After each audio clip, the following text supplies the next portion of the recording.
Assalamualaikum warahmatullahi wabarakatuh. Bertemu kembali di Kak Yano Bintang. Kali ini Kak Yano akan memaparkan cara mudah menghadapi tes skolastik. Karena biasanya tes ini dianggap susah karena ada permainan angka, gambar, persamaan kata, dan seterusnya sehingga dianggap susah. Ternyata mudah. Berikut ini. Tes skolastik itu adalah alat tes untuk memprediksi kemampuan daya nalar baik logis maupun analitis.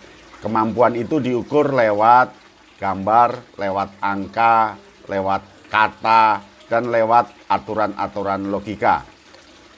Tes skolastik itu mempunyai korelasi yang signifikan dengan prestasi belajar. Jadi kalau ingin melihat prestasi belajar seseorang, dia bisa lewat tes skolastik. Dan yang terakhir, tes skolastik itu mengukur kemampuan berpikir terstruktur dan logis, verbal, dan matematis. Sehingga tes skolastik itu diperlukan dalam setiap tes karena untuk melihat tingkat kematangan, tingkat kejiwaan, dan tingkat kekuatan seseorang. Ada 4 macam tes skolastik. Yang pertama itu tes verbal, kedua tes numerik, yang ketiga tes penalaran, yang keempat tes spasial atau melalui gambar. Tes verbal itu mengukur kemampuan logika verbal dalam menyelesaikan masalah berhubungan dengan kata dan bahasa. Tes numerik itu mengukur kemampuan menggunakan logika angka untuk menyelesaikan masalah yang berkaitan dengan angka-angka. Kemudian tes penalaran itu mengukur kemampuan memilih dan mengorganisasi informasi yang sesuai, yang relevan untuk menyelesaikan masalah. Sedangkan tes spasial itu mengukur daya logika atau imajinasi, apresiasi seseorang terkait dengan ruang yang dimiliki seseorang. Dan tes 4 macam ini biasanya diteskan semuanya. Tes verbal itu terdiri atas sinonim atau kesamaan kata, meskipun ada perbedaan lebih luas, lebih menyempit. Yang kedua antonim atau disebut lawan kata. Yang ketiga analogi, yaitu membandingkan satu dengan yang lainnya. Kemudian tes sebuah wacana singkat. Dan berikutnya arti kata. Kata A artinya apa, kemudian pilihan kata yang tepat, yang sesuai. Dan selanjutnya hipernim. Hipernim itu adalah kata-kata yang menjadi umum dan mana yang menjadi khusus. Tes verbal ini biasanya dalam bentuk rangkaian kalimat atau langsung saja ke bentuk sinonim. Contoh, melihat itu sinonimnya apa? Menonton, mengerling, dan seterusnya. Kita akan memilih yang sesuai dengan kata melihat. Tes verbal ini terkait dengan bagaimana kata-kata itu menjadi ukuran logika seseorang. Selanjutnya tes numerik itu terdiri atas tes aritmatik. Ini hitungan angka, deretan angka dari mudah ke susah, dari angka yang kecil ke angka yang besar. Kemudian ada seri angka, seri huruf, logika angka, dan angka dalam cerita. Dan tes numerik biasanya seperti matematika tingkat dasar. Kita akan melihat penambahan, pengurangan, penjumlahan, pembagian yang divariasikan.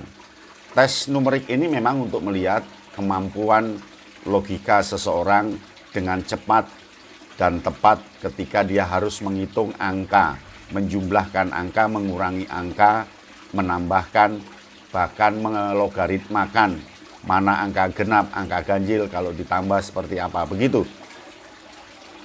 Rasanya semua orang tidak takut dengan tes angka itu. Selanjutnya adalah tes penalaran. Dia membangun logika umum lewat rangkaian kata-kata, kalimat, analisis pernyataan, penyimpulan berupa silogisme, penarikan penyimpulan, ada logika cerita, dan logika diagram.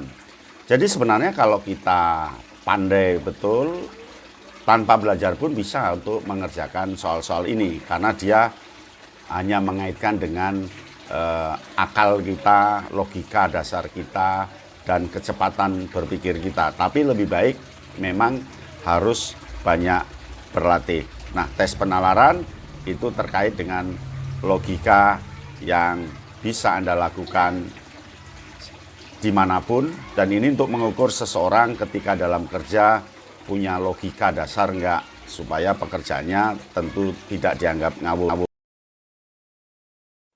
Selanjutnya adalah tes spasial atau ilmu ruang, bagaimana seseorang bisa menebak gambar satu dengan gambar yang lain yang ada keterkaitannya. Ini biasanya berisi tentang padanan hubungan gambar, seri gambar, pengelompokan gambar, bayangan gambar, dan identifikasi gambar. Semuanya berkaitan dengan gambar, tentu ada gambar lingkaran, kotak, bulat, dan seterusnya yang kita tinggal melogikakan. Jadi kalau bulat, maka tidak mungkin dia jawabannya kotak. Begitu seterusnya. Tes gambar ini mengasihkan bagi kita, kadang memang menjengkelkan karena kita tidak tahu isinya. Nah, tes spasial asik juga kalau dikerjakan. Yang penting Anda tidak grogi dengan tes semacam ini. Dan tes spasial ini selalu muncul pada tes skolastik. Siap ya?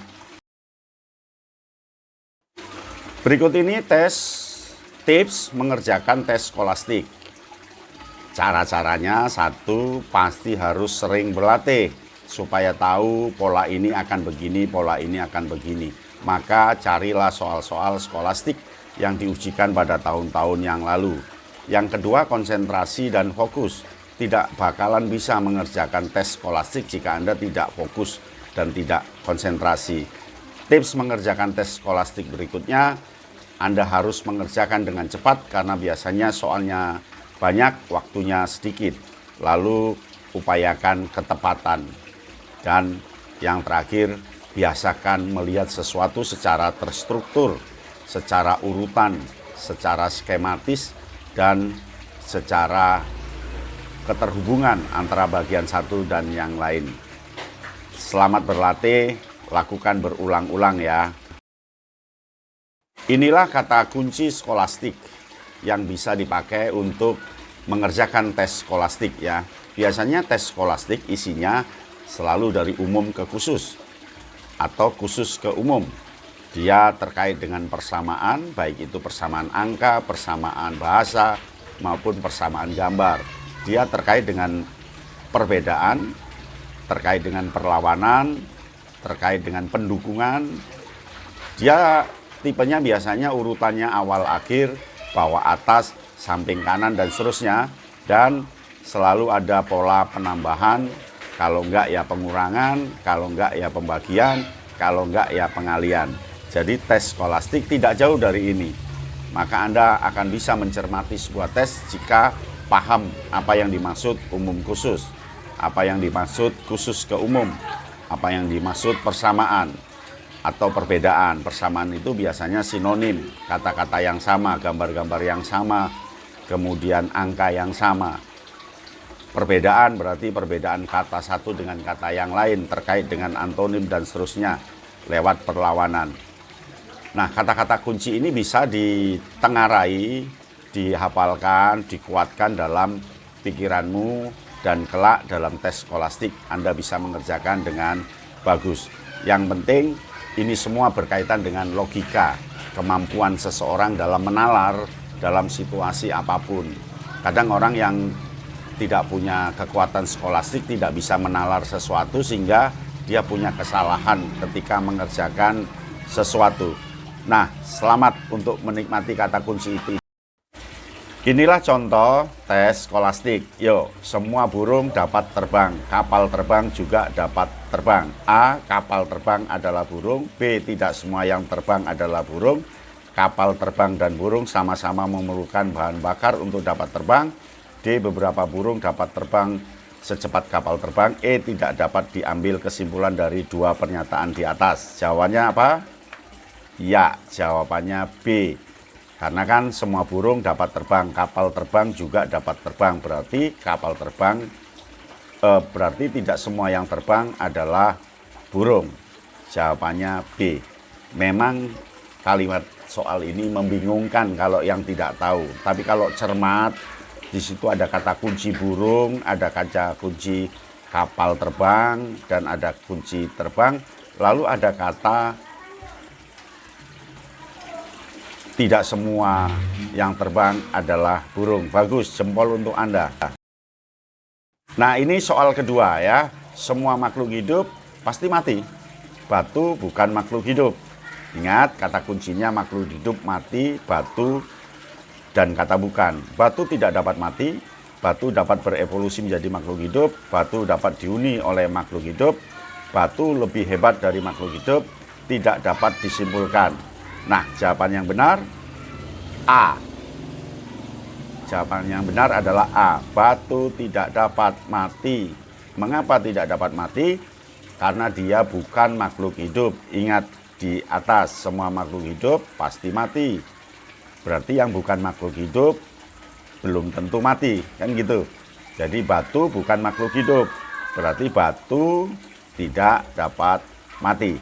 Kadang soal-soal ini memang soal-soal membingungkan, tapi sebenarnya untuk melogikakan, mengukur kemampuan Anda ketika memahami sebuah logika. Ini logika silogisme, ya, logika silogisme.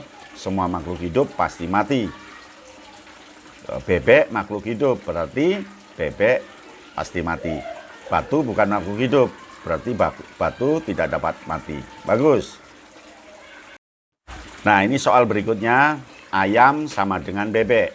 A. Ayam sama dengan kambing, gajah sama dengan zebra, kucing sama dengan bebek, angsa sama dengan bebek. Jawabannya yang mana coba? Iya, jawabannya D. Mengapa? Ingat, ayam berkaki 2, bebek berkaki 2, berarti ayam sama dengan bebek. Ayam kambing nggak mungkin, kaki 2 dengan kaki 4. Gajah zebra tidak mungkin 4 dengan 4, karena soalnya adalah kaki 2 dengan kaki 2. Maka jawaban yang benar adalah D. Angsa sama dengan bebek. Angsa berkaki 2, bebek berkaki 2. Jadi begitu melogikakannya untuk bagaimana dengan cepat menyamakan, karena ini soal persamaan. Ya, persamaan bisa jadi bentuknya, sifatnya, fisiknya. Nah, kalau di sini persamaannya adalah di kaki, sama-sama unggas. Ya, angsa sama dengan bebek. Demikian pertemuan kita, sampai bertemu kali lain. Salam Kak Yatno Bintang.